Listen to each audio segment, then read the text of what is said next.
shares are just getting hammered this morning. Every day they're pounding it. Bitcoin. I'm not fucking leaving. Surprise.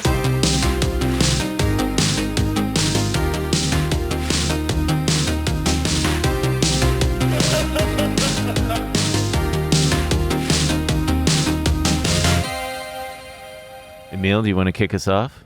Jitterbug? You jittery boy? You're all jittery? You jittery? You nervous? Shut up. I'm jittery too. Good. It's episode 3 of the Trillionaire Mindset. Welcome.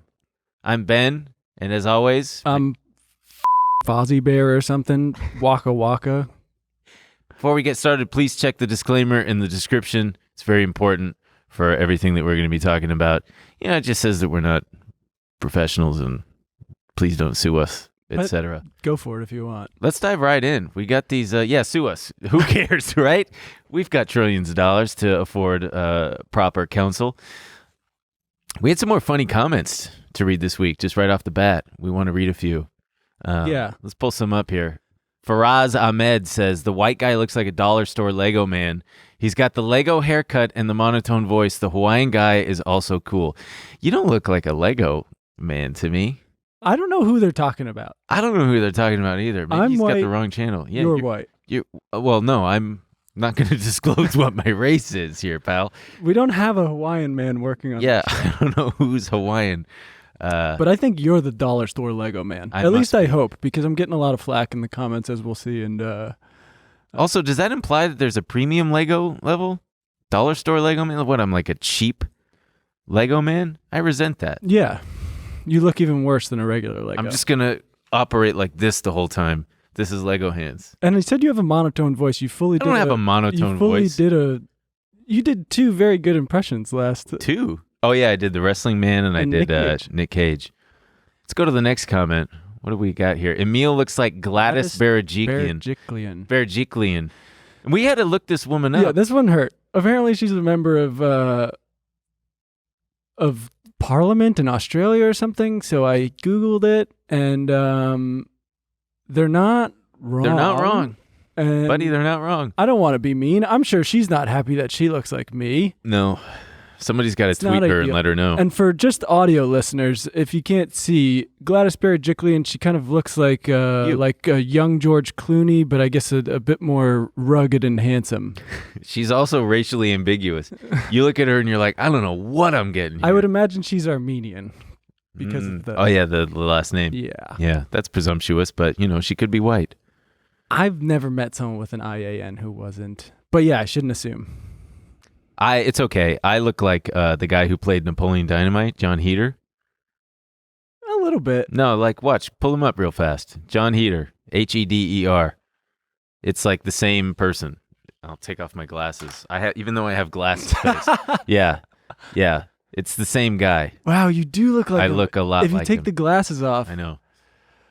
Wow. I feel like I look like Milhouse. But he's kind of handsome when he's not. Are you saying that I'm not or that I am? No. Just that it's not. Yeah.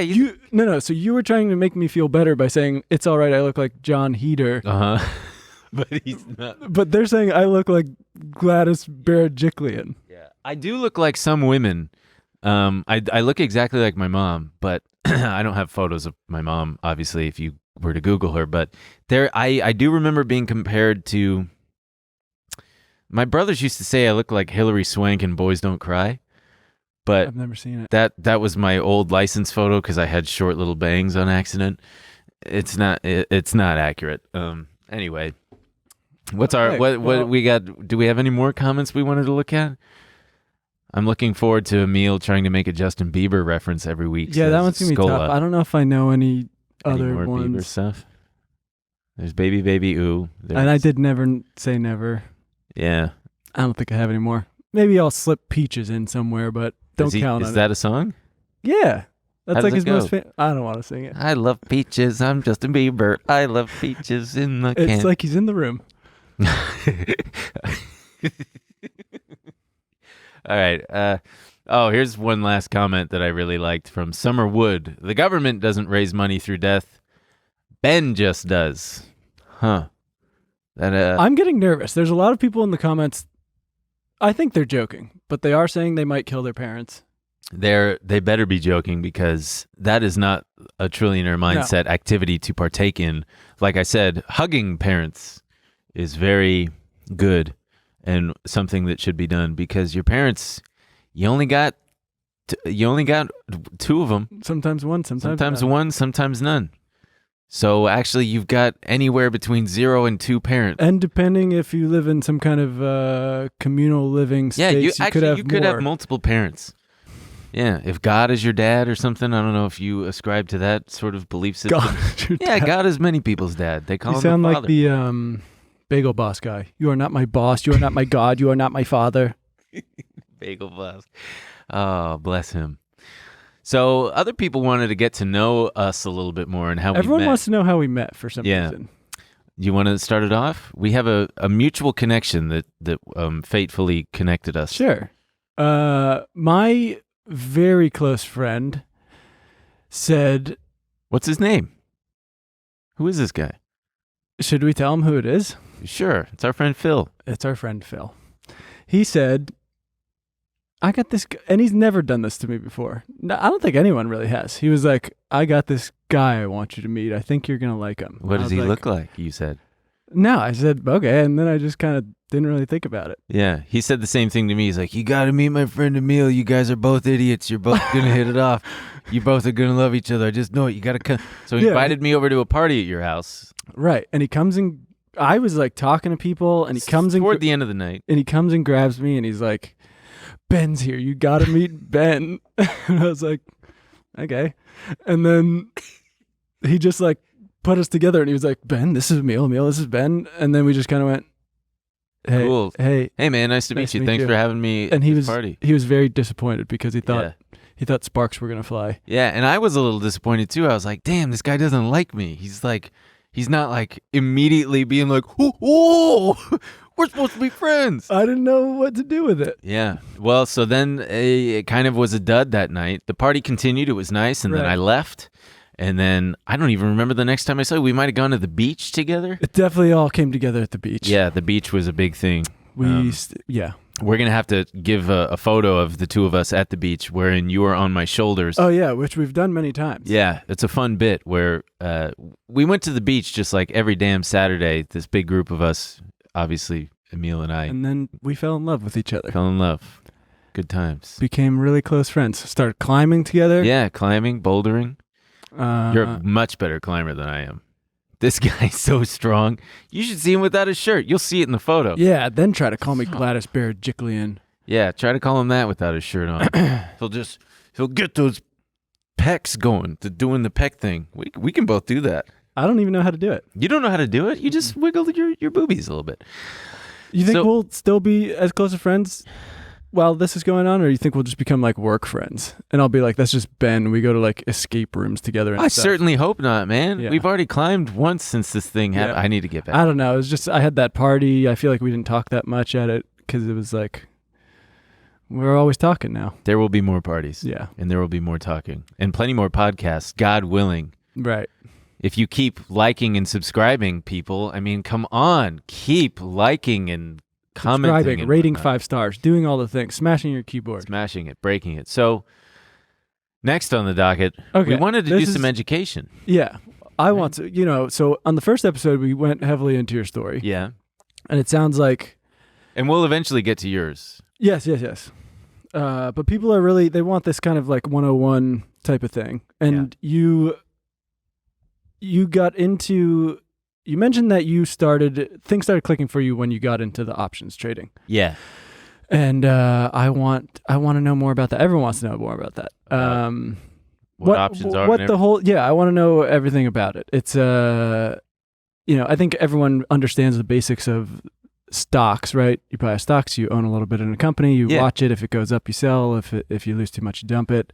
Right. Options are a thing that for me really made it all click, in the sense that it opened the floodgates for realizing just how big the whole thing is, the whole industry, just how many moving parts there are. It is so much more complex than just simple buying and selling of stocks. There are mechanisms at work that just make you go, oh, whoa, there's way more ways to do things and make money and lose money.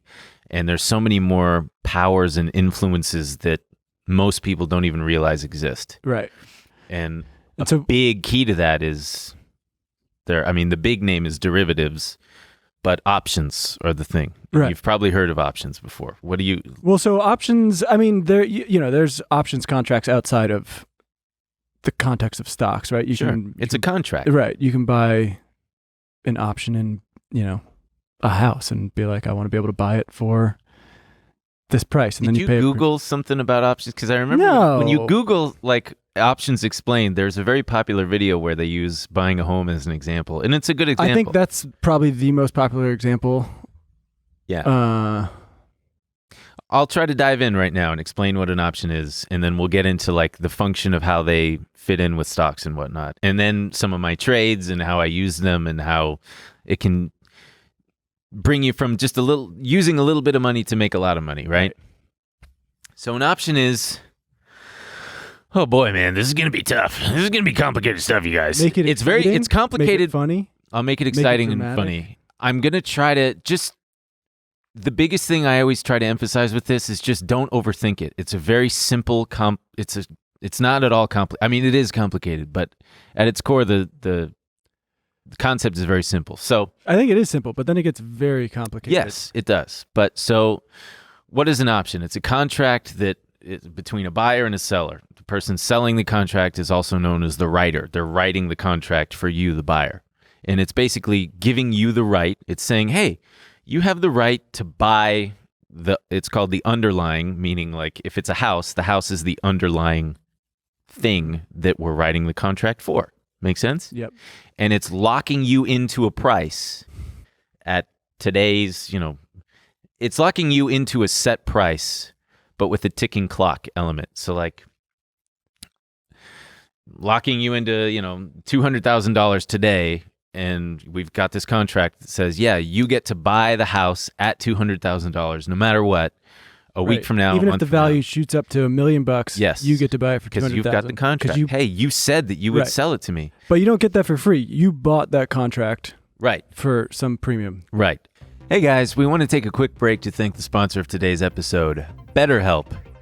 Listen, is there something interfering with your happiness or is preventing you from achieving your goals? Because I mean, speaking from personal experience, I have had so many things get in the way of me getting what I want and doing what needs to get done. And that's easy walking around with the trillionaire mindset every day. It's not easy at all walking around with this big old brain. It comes with a bevy of problems. But BetterHelp will assess your needs and match you with your own licensed professional therapist. Doesn't that sound nice? It does. You can start communicating in under 48 hours. It's not a crisis line. It's not self-help. It is professional therapy done securely online. There's a broad range of expertise available which may not be locally available in many areas. That sounds nice. The service is available for clients worldwide. You can log into your account anytime and send a message to your therapist. That sounds really handy. Yeah. And convenient. Therapy on demand when you need it. Anywhere in the world. Who needs friends? Not me. Not me. Buddy, I gotta get better help and stop talking to you. Let me tell you. You'll get timely and thoughtful responses, plus you can schedule weekly phone or video sessions so you won't ever have to sit in an uncomfortable waiting room as with traditional therapy. BetterHelp is committed to facilitating great therapeutic matches so they make it easy and free to change therapists if you need it. It's more affordable than traditional offline therapy, and financial aid is available, so you really should check this out. This sounds like a great deal. Not to. Yeah. So listen, visit betterhelp.com/trill. That's better HELP, and join the over 2 million people who have taken charge of their mental health with the help of an experienced professional. And Trill is spelled TRILL. In fact, so many people have been using BetterHelp that they are recruiting additional therapists in all 50 states. Special offer for the Trillionaire Mindset listeners. Get 10% off your first month at betterhelp.com/trill. That's TRILL. I'm going to dumb it down to a very, very simple thought exercise here. I don't know why, but I want to use pudding as an example. Let's say I'm selling pudding. And pudding man. I'm the pudding guy. And Options are basically like coupons. You've used coupons before. I've used them. A coupon says what?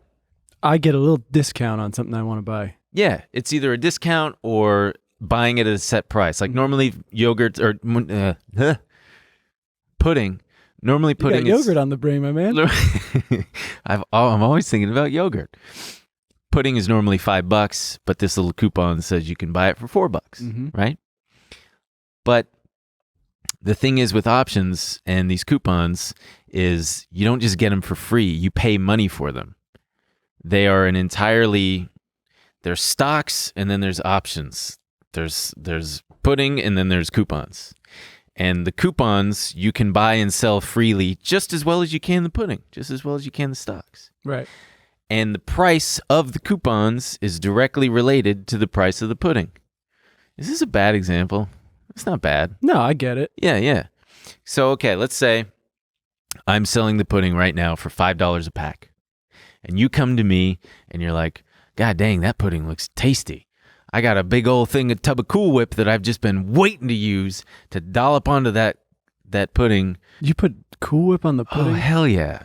Pudding on Cool Whip on pudding is so delicious. I don't know if I've ever even had pudding. It's okay. It's good.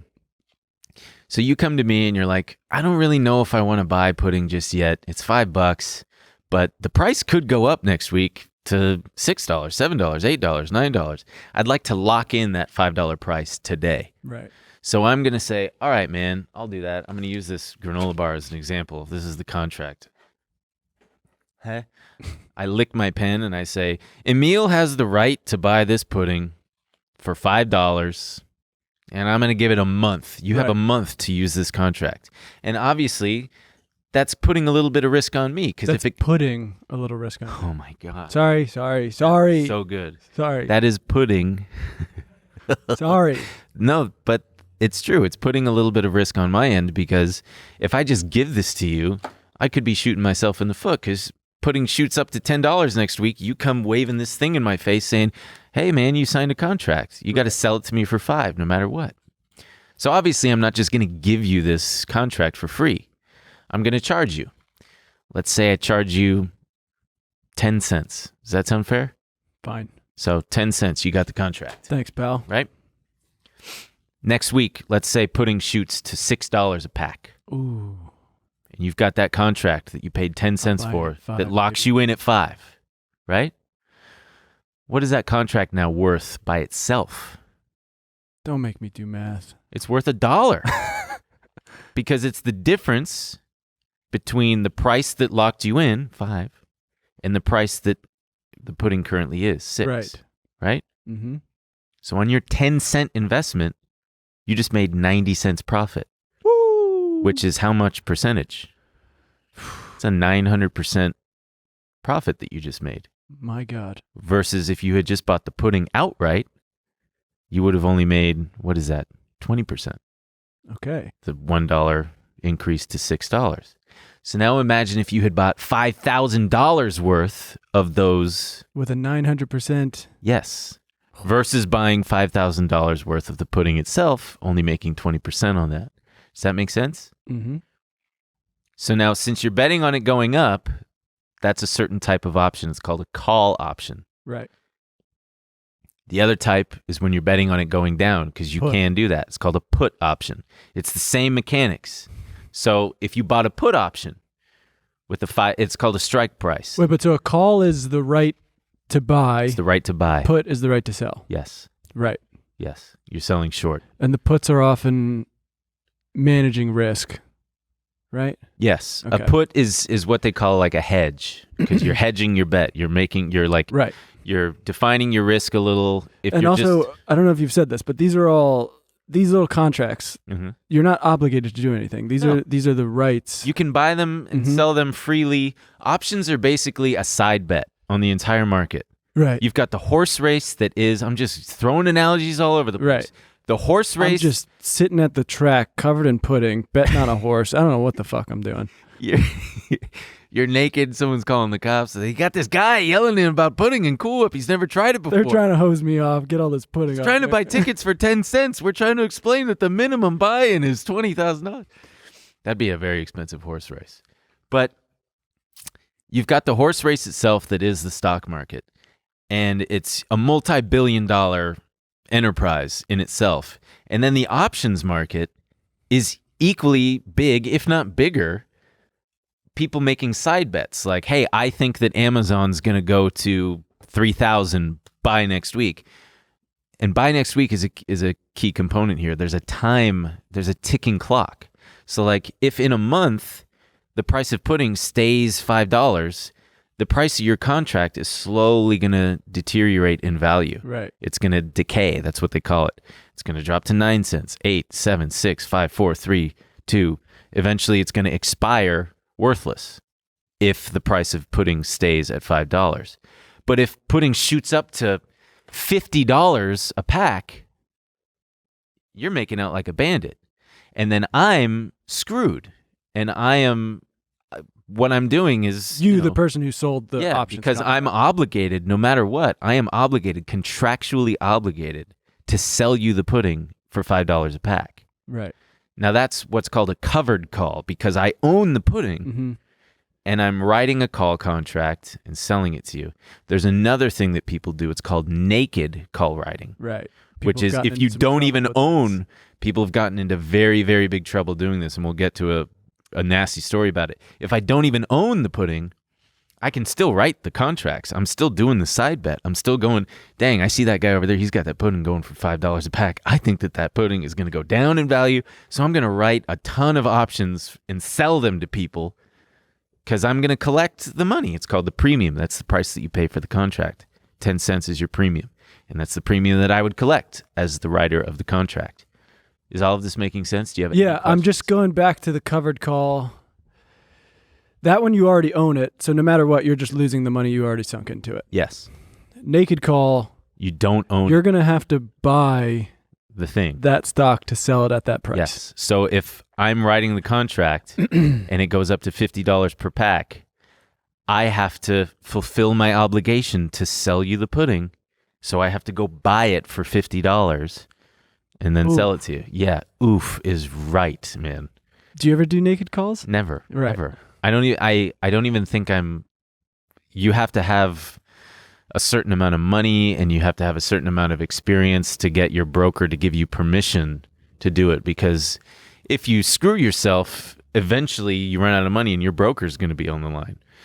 But there's all sorts of mechanisms in place to prevent that. They would likely just cut your position if it were to go against you. But I do want to know how you learned all this stuff first. Is there... It took me a while to really understand the mechanics of how it worked, and understanding once it clicks, it's like, oh, it's very simple. It's just, the option kind of moves in tandem or not with the price of the underlying. The underlying is the stock. But did you have resources you were using, or? Yeah, I'd Google it and still try to understand it. But the thing is, with a lot of these resources online, they really stick to a by the book definition. So it's like, it is the right to buy or sell a stock at a given price within a given time frame. And I'm like, that makes sense, but just make it in English. Use pudding. God, can you just can't understand put it? anything? I can if it's not in understand pudding. anything if you put it in terms of pudding and Cool Whip. Please. Investopedia, get your act together. It's insane. Yeah. The Everything missed should be opportunity. pudding. Everything should be pudding related. It's the key to life. It's the key to life. And I've make the never pudding tried whipped. the damn stuff. All- What is pudding? Pudding is just a concoction of chocolate and cream and heavy cream and stuff. I don't know. Who cares? Okay. So I'll use my big Amazon trade as a great example. Yeah, this is the story I wanted. And this was a really, normally, you can buy an option that has a week of time value. You can buy one that has a month of time value. You can buy one that has 9 months, a year. They can go out to like 2 or 3 years. So what do you think the price is going to do the further out you go? Drop. No, it's going to be higher, right? Why? Because you're buying more time. If I'm giving you a 3-year contract, I'm not going to charge you 10 Because cents. then at any point you can watch it go up. Yeah, the more time I'm giving you, that's a there's lot less risk. more. Yeah. I thought you meant once you already had the contract, what's going to happen to the price? Oh yeah, I mean the price of a contract is naturally just gonna kind of go towards zero Mm-hmm. as the clock ticks down, as the clock winds down. And if the price of the pudding doesn't move up in kind in time, the value of your contract eventually becomes worthless or worth a lot. So on this particular Amazon trade, How long was it? How long was your contract? it was a single day. So day? they expire on Fridays. There are certain index options that expire Mondays, Wednesdays, Fridays, but for stocks, it's Fridays. Damn. There are bigger stocks like Amazon have weekly options. So there are ones that expire this week. There are ones that expire next week and the week after and so on. Hey guys, we want to take a quick break to thank the sponsors of today's episode. Public. Today's sponsor is Public.com, an investing app where you can buy and sell stocks, crypto, and more. Personally, what I love about Public is that it's social. I'm a big social guy. You can follow other investors and share ideas. It's the best place to invest. You can follow other users' portfolios, including people like us, Cody Ko, Phil DeFranco, Emma Chamberlain, Graham Stephan, and thousands more. The app is free and there are no commissions on standard trades. Wow, no commission. Yeah, check this out. What are you doing? I'm pulling up the Oh, app you're right pulling it up here. right now. Whoa, what's going on with that referral code, Yeah, buddy? I'm getting free stock. Public doesn't sell your trades or information to market makers like other investment apps. No. You'll get a free stock worth up to $70 when you go to public.com/Trill and create an account. Get started today. Once again, make sure you go to public.com/Trill to get a free stock. Link in the description, baby. So this particular day, and it all kind of ties into the next thing. It was insane. My rationale behind it was Amazon had gone up about 20% into this earnings report, right? Okay. It had risen for a month, going up 20%. It was at all-time highs. Everybody was anticipating a blowout quarter. That's exactly what happened. And Amazon opened up that Friday like, I don't know, 5-10%. It was huge. It was the only green stock that day in a sea of red. It was like the market had also gone to all-time highs and then had started to plummet this Friday. I mean, the S&P 500 was down like 2.5%, which is huge. Mm-hmm. I'm talking every single stock was blood red.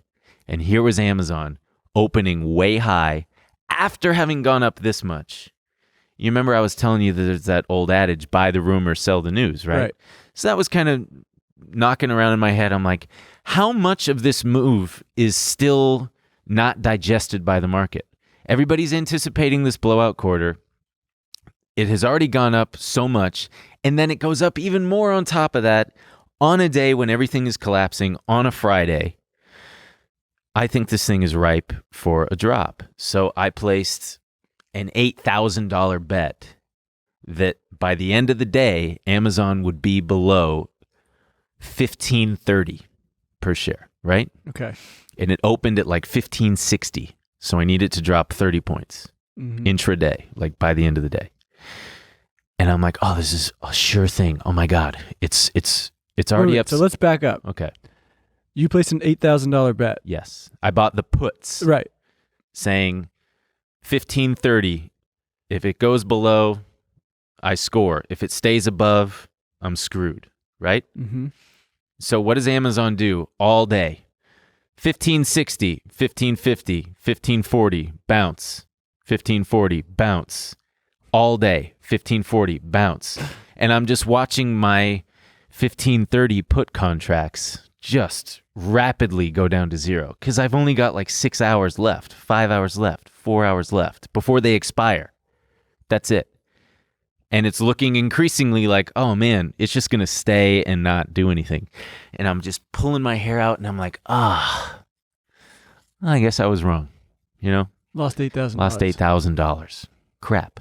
I guess I'm going to keep my job after all, because the whole thing was if I do well this week and kind of like, I'm waiting for a sign from God that, whether or not I keep my job. In the last hour of trading, like I was living on the East Coast, 3:00, market closes at 4. 15.40, 15.38, 15.40, 15.37, 36, 35, 34. plummets down to like 1505. Wow. So the options that I had bought that morning for, I don't know, a couple bucks went to like, they basically 10x'd, a little over 10x.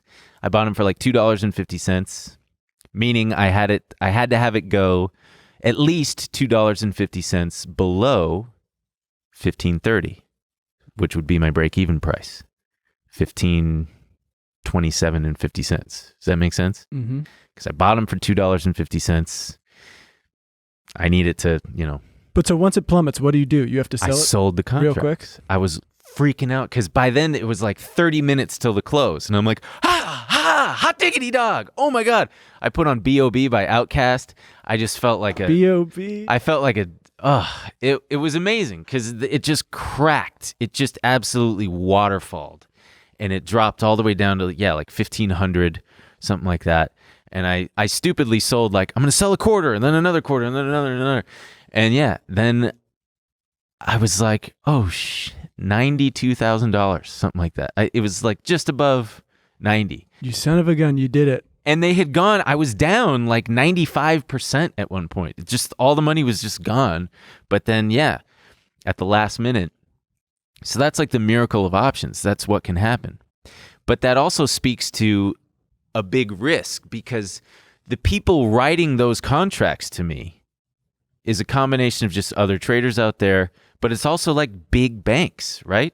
JP Morgan and Bank of America, the big, smarter, more capable, more knowledgeable traders out there are using their models to predict where the price is going to go. They're selling me those contracts, right? So it's in their best interest to what? Hope you lose this bet. Yes. And how are they going to do that? By keeping the price obviously they don't have the money and resources to single-handedly keep a stock like Amazon afloat.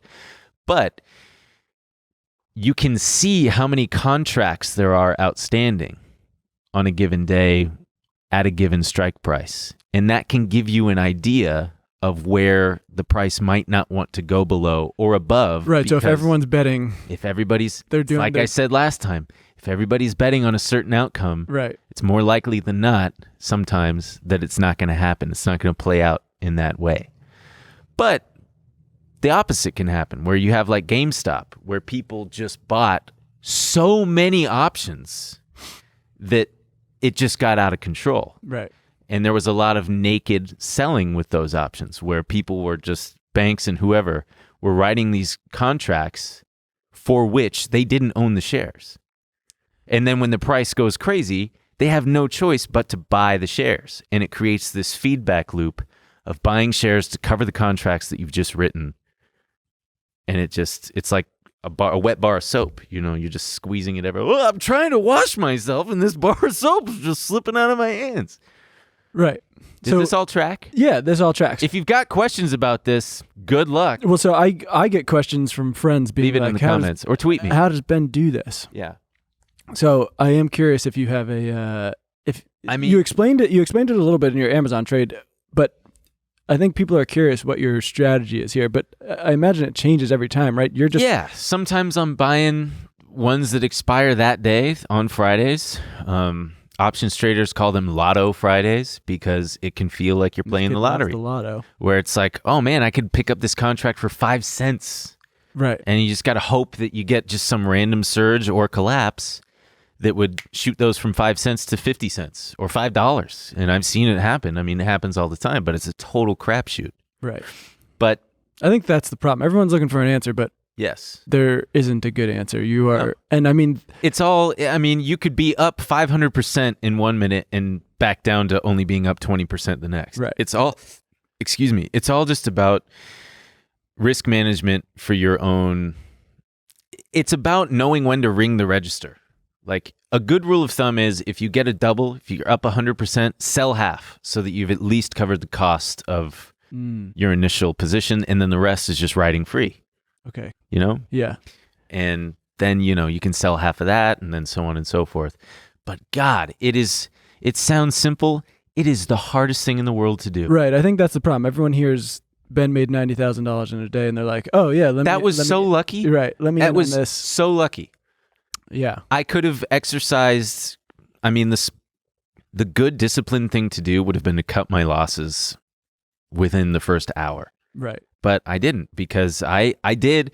See, now there's the other half of this is I had a plan and I stuck to it. And if you're an ambitious trader out there who's getting started, having a plan and sticking to the plan is crucial.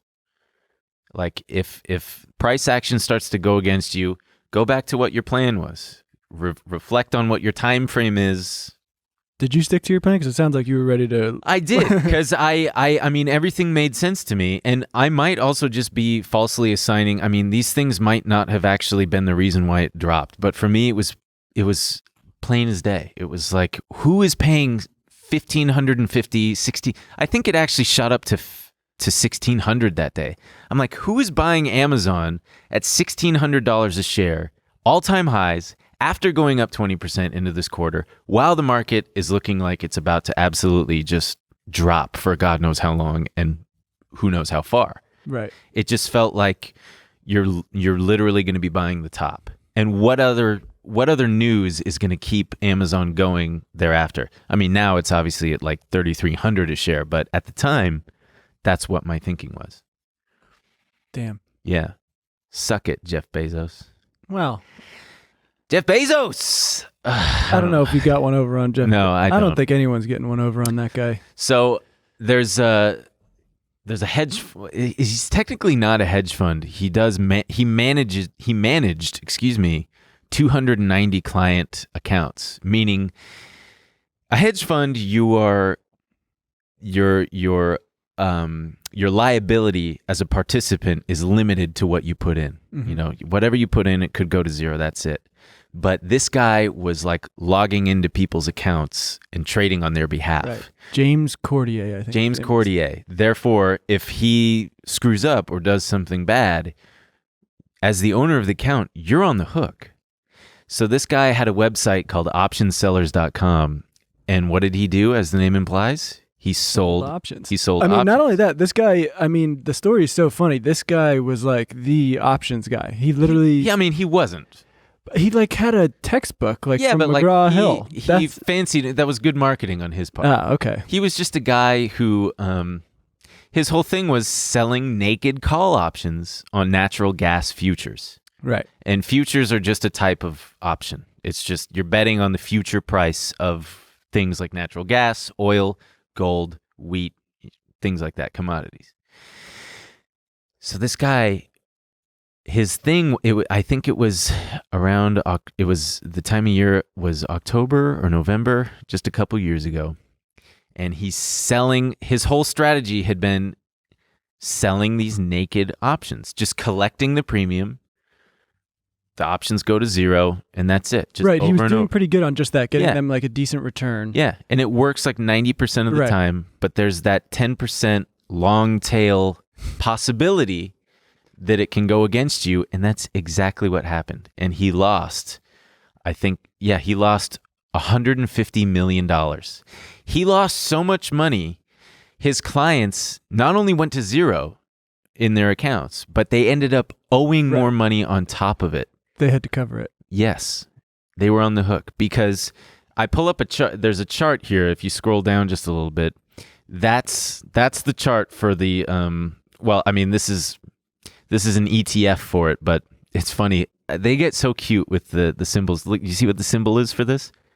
Boil. Oh yeah. Oil. They're like Congress when they make a new law. It always stands for something. Yeah, it's always some kind of Like the Patriot Act, everything stands for something. oh really? like- The P and the A and the T. And Yeah, the, it's wild. the P stands for Patriot. The A stands for Atriot. The T stands for Triot. Mm-hmm. Like, R stands. do you for, know what the insider trading law is called? No, The Stock Act, really. and stands for something. S stands for stock. Okay. T stands for stock. No. Anyway. Can you guess what it is? No, I don't. Stop trading on congressional knowledge. Wow. Yeah. I'm impressed. So we've got this chart here for liquid natural gas. So as you can see, he was selling. So like you got 400 there on the right. I'll just use that as an example. So he was probably selling like the $400 contract, assuming, it's never going to get to 400. And part of his reasoning was it was forecast that the winter was going to be warmer than usual. Therefore, people aren't going to be heating their homes and all things like that. There wouldn't be as much of a need for natural gas. There wouldn't be this much of a need for natural gas. But sometimes these events happen, and I put the little uh-oh there because it started to break out and kind of like consolidate in that little strip where, oh crap, it's not going down. And then look what happened thereafter. And I put the LMAO no, because that's where he got absolutely blown out. So let's say he was selling those. Yeah, and again, this isn't exactly what he was selling, but just to use this as an example, because this does represent natural gas. If he was selling those $400 contracts for, let's say, $20 a pop, what happens when natural gas shoots up to $700? Oh, right here at the top. Yeah. Jesus Christ. So those contracts that he sold naked for $20. And he didn't own any of those. No. So, and then he was actually killing himself too, because he had to buy all of those at the contracts, which was in turn pushing the price higher, which was also continuing to screw him. But what ended up happening is he posted an apology video on YouTube. Oh, yeah. It's pretty, I thought I was really going to enjoy watching a hedge fund manager cry into the camera, but it's not enjoyable in any way. It's the most bizarre. By the way, is fine. He wasn't on the hook for any of it. And he didn't have insurance. He didn't have any sort of hedge to.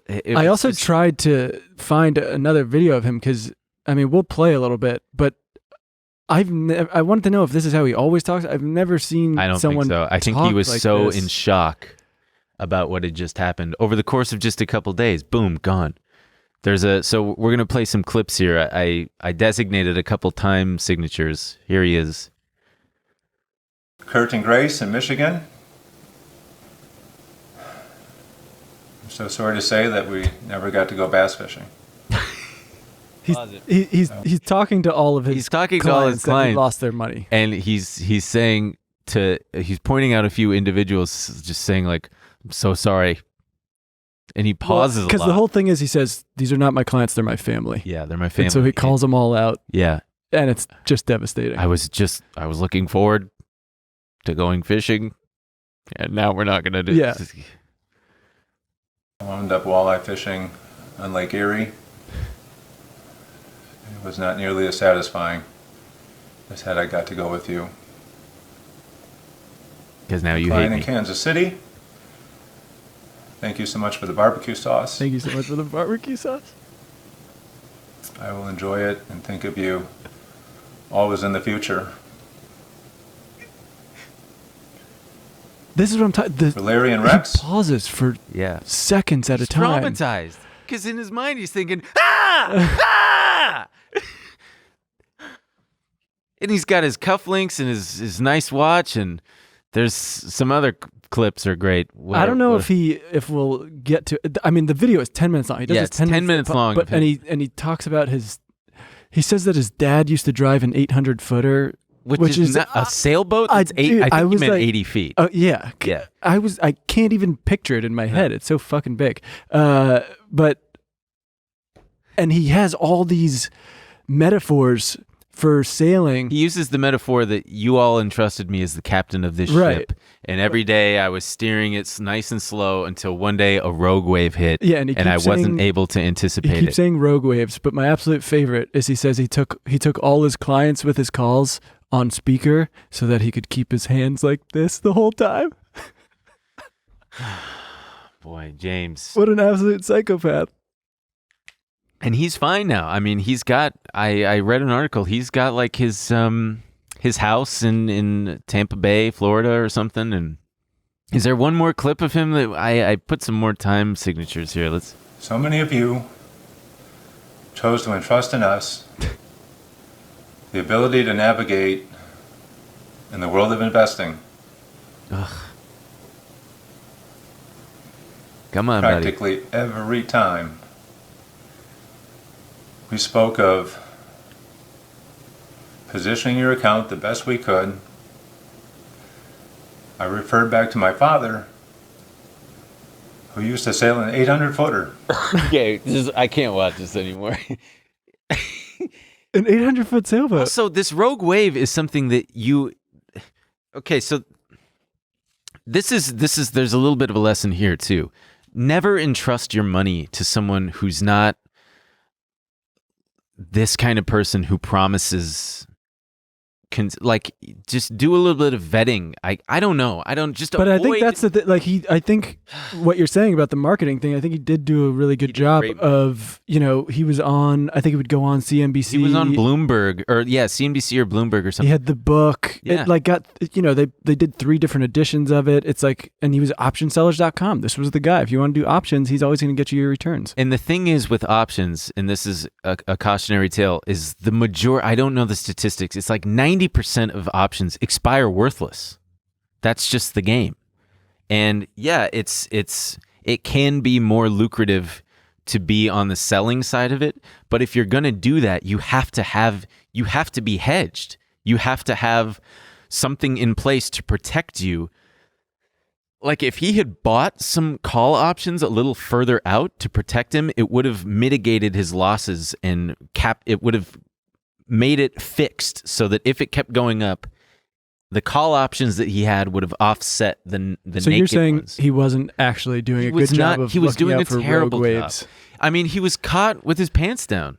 Yeah, I don't know. He keeps, and he goes on to describe. He keeps saying that I was looking out for rogue waves, and he was like, I would go home and Have a glass of wine and check at dinner. He would just like look for rogue waves. Yeah. Like, what are you looking for? And that's the danger of things like commodities. Because Wouldn't the they market can, be closed at that time anyway? Well, commodities trade at all different hours. Commodities are fun. I would actually like to do that at a future time where, like, if, for example, if you buy a barrel of oil, an oil futures contract, and let it and keep it until expiration, you will get a barrel of oil. Let's buy a barrel of oil. We should buy a pork belly, a barrel of oil, a thing of wheat, coffee. And just play Settlers of Catan. There's an interesting onion futures story too, where onion futures got banned from being traded because there was one guy years ago who like cornered the market and he made onions worthless. Like you couldn't give them away because of I don't know. He like fixed it's a whole thing. We'll have to do that another time. We could do an episode on the Onion King. Yeah. But the Onion King. There's another story that I wanted to share. The ETFs? Yes, about it was, I believe it was from that same day that I traded Amazon. It was in February of 2018, and there's a name for what happened. It was called, people call it the Volpocalypse or the Vixplosion. Do you know what the VIX is? VIX? Mm-mm. It stands for the Volatility Index. Do you know what volatility is? Oh, yeah. It is the measure of how volatile. It's based on the S&P and the pricing of options in the S&P. But all you got to know basically is that another name for it is the fear index. That when the VIX is high, it means that it's a little tumultuous. Right. It's chaotic. Up and down constantly. You don't know what it's going to do. And when the VIX is low, things are, excuse me. Nice and steady, unlike you. Unlike me. When the VIX is low, things are calm. The market is generally rising. Roughly. That's basically what you got to know.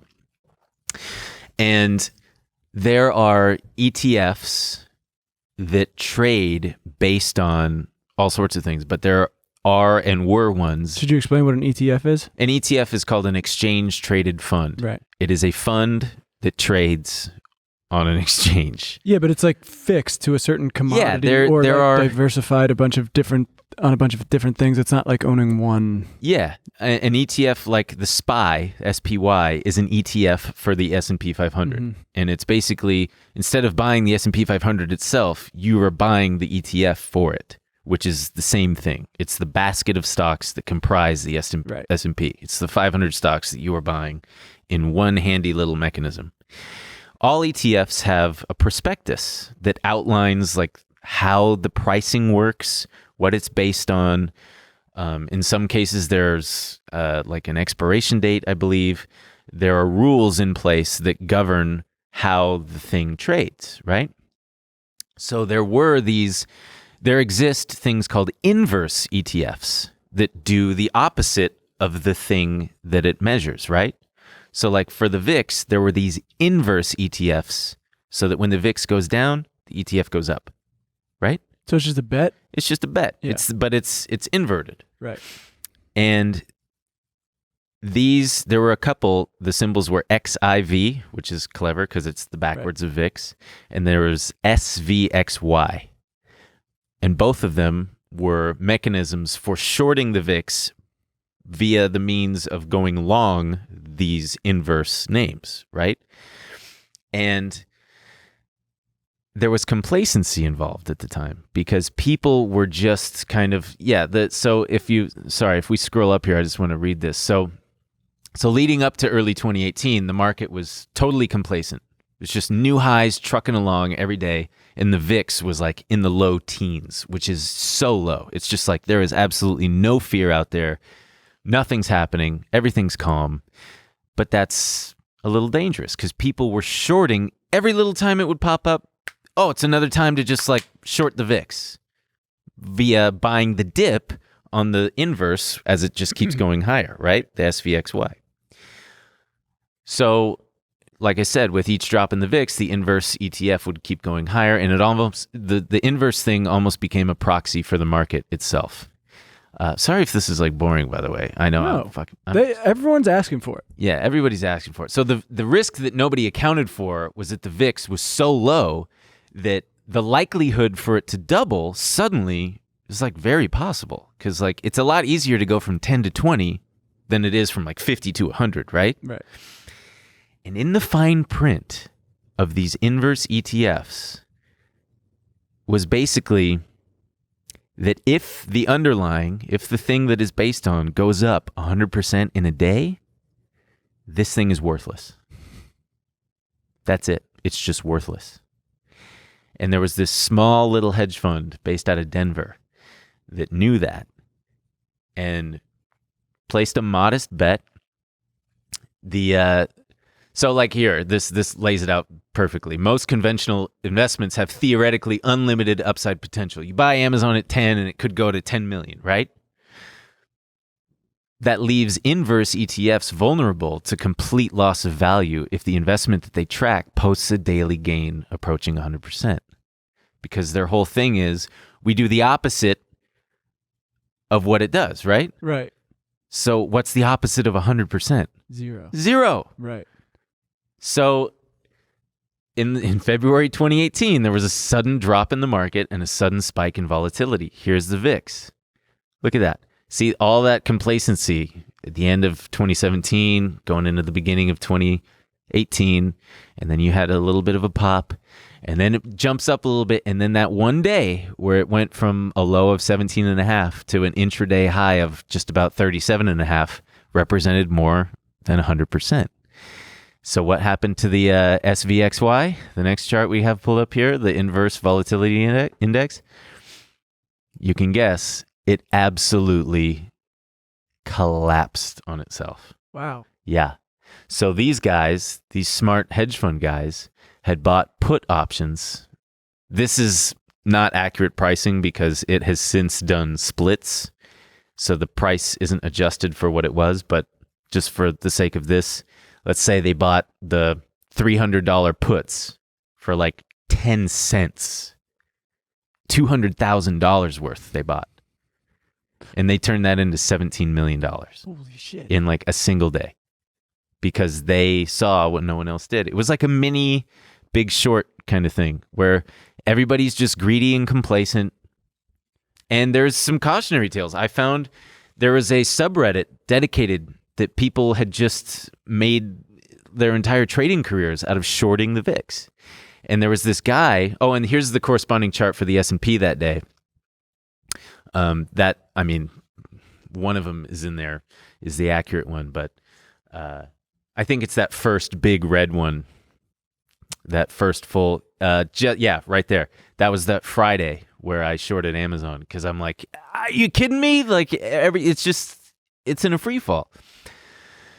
But there were these guys, there were people all over this subreddit saying that they just got completely wiped out. There was one guy who had said that he lost like he was in the army or something, and he had taken $5,000 and turned it into like $3 million, and then all in one fell swoop, it was just gone, just poof.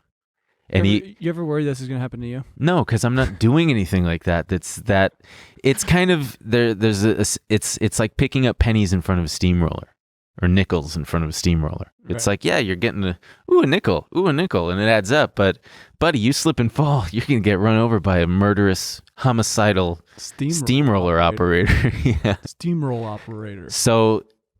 And that's another cautionary tale, because this guy had said that he had family and friends who had entrusted him with their savings to make money. Don't do that. Don't do that. Seriously. If you know someone who's like, oh, I've got a family friend or someone who is, has had some success in trading, do not risk your money. If you want to take a small percentage and give it to them to play around with, that's your thing. But do not entrust your livelihood in someone who doesn't have the professional experience or the wherewithal to avoid a rogue wave like that. Well, this is the problem, and we've talked about this a little bit.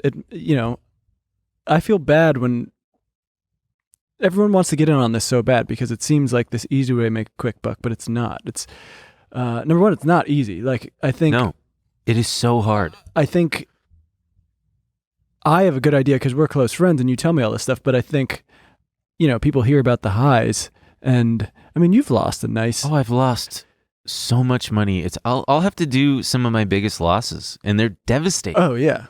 And they're soul crushing. Because people will be like, you got to let me talk to Ben. Like, he can show me how to do it. And I'm like, look, I told you heard about the $90,000 day, but like I've seen you like stressed out. Like I'm down a lot, and I have been for a while. I don't think people are really. Trading is like 70 to 80% losing. You're losing so much. Right. The key is managing those losses, knowing when to cut them, having rules in place, having a plan to follow that. Okay, I'm going to cut it at 10%, or I'm going to cut it at whatever your number is. Right. And then the other side of that is equally hard is taking profits when you have them. Because like, oh, I'm up $5,000. What if I hold on to it and I can make 20? And people operate like newbies, at least how I did. It's like, oh, I'm not going to sell. I'm going to hold on. It's hard on both sides, and you don't know it until you're doing it with actual money in real time, clicking the buttons, doing it for yourself. It's really hard. And this is I'm laughing because on our screen here, I was seeing that our trusty producer was reminding us that Succession is back. I hope that... What? I hope that everyone... Because there have been a lot of comments looking for this type of thing, and I hope... I hope we got them with it's very complicated. It's very complicated. Options are very advanced, and they take a lot of time, and don't look on Wall Street Bets and get enticed by people who are YOLOing their life savings into things. There's no glory in that, and it's just... But I think I had said in the first episode I said something like, that if you don't have a lot of money, there's no way to really get in and make some money on the stock market. But this seems like a way where you can kind of make a little... Yeah, it is definitely a way to but leverage it's also risky. Yeah, it's super risky because you have to be right. You have to be directionally right, and you have to be right within a certain time frame. And that is so difficult. It's hard to put into words unless you try it for yourself. Right. Because you've got to... It's like Wayne Gretzky said, I don't go where the puck is, I go where the puck is going to be. And that's what options are. You've got to go where the puck's going to be. Damn, I thought you were going to do the other one. What other one? I love hockey, which is what Wayne Gretzky famously said. Well, that's two hockey references. You're going to keep doing Justin Bieber. I'm going to keep making hockey references. The Canadian said, hey, thanks for making it so I can understand this. Well, no, the famous the famous Gretzky one. What? You miss 100% of the shots you don't take. Oh, yeah. Which would have been horrible advice for this. Yeah, it would have been horrible. So go to where the puck is. Yeah. Don't take every shot. Yeah, don't take every shot.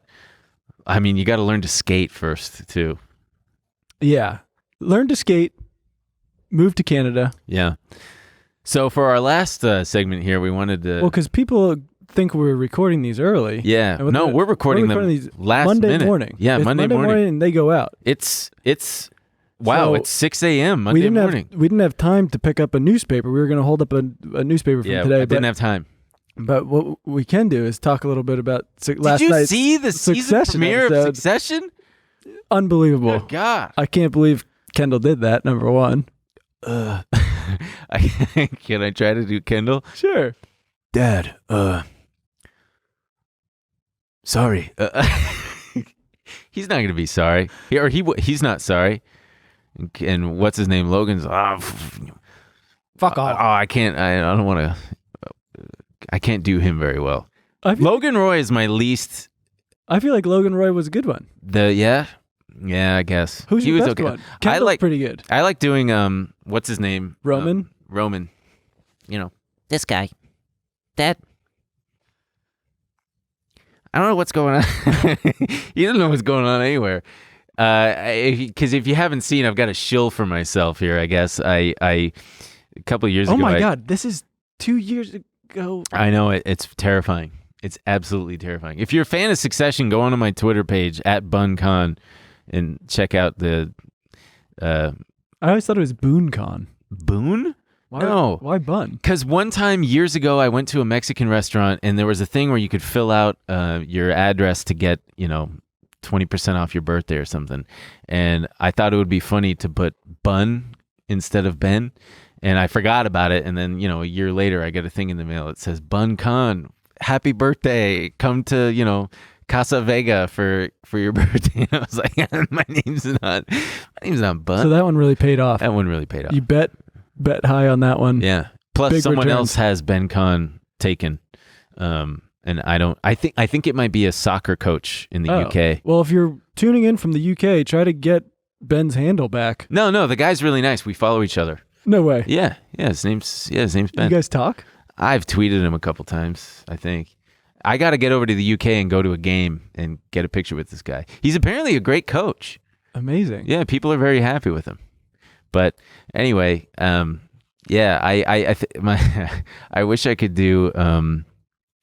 I wish I had the makeup and the wigs to do the Siobhan and Marsha. Can you do Siobhan? Not really. It just was making a face and Can you do Tom? Tom Wamp? Tom Wamsgans. Shiv. Wow. It's basically just putting your it's getting puppy-eyed and eyes up and getting a little bit of lip and your bottom teeth out and just, he's kind of breathy and Shiv. It's just that. That's a really good Tom. The thing is with impressions like that, like I can only do a couple I know. words. It seems like you kind of Seems peter out like I after. can do the whole thing. I can't talk like I him know. but other ones like, what's his name? Louise. Culkin. What's his name? Kieran Culkin? Yeah. Roman. Okay, give me a Roman. I can do, yeah, he's the, you put your shoulders up and you just make your voice high. Yeah, that's it. And you do a little bit of confidence face. That's all it is. All right. Okay, so we won't spoil anything, but we No. watched last night. It's a very good episode. There's a plane crash and everyone dies. All right. That's We weren't it. going to tell them. It's a limited series. Yeah. A 1-episode run. So if you guys didn't watch last night, sorry. But yeah. Man, I can't believe it's almost 8:00 in the morning on I Monday. know. Jeez. I'm tired. October 18th. Can you believe it's already here? I know. I can't believe they make us wake up this early. My for this. birthday's coming. It is coming. Yeah, Scorpio I season. can't get you anything because the supply chain shortages. Everything's it's sold okay. out. Yeah. I've got plenty of chains at home. Oh, God damn it. Anyway, this has been a great episode 3. We thank you very much for tuning in. Please tell all your friends. Apple podcast listeners, step it up. Yeah. Please leave us thanks reviews. For everyone at Stanford Business School. Yeah. You suck. You suck, Stanford. Who needs you? $50,000 a semester, and for what? We're gonna be at a bar and some guy who played water polo at Stanford is gonna kick Some our asses. yoked nerd is going to be like, Yeah. I go to Stanford and I resent that remark.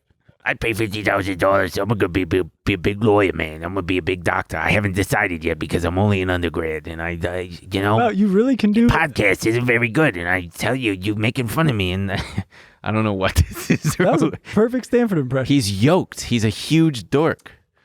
This guy. my name is Teddy. You know. Okay. Okay. Well, Thanks that's to it. everyone. Thanks, everyone. We love you. Goodbye. I love you.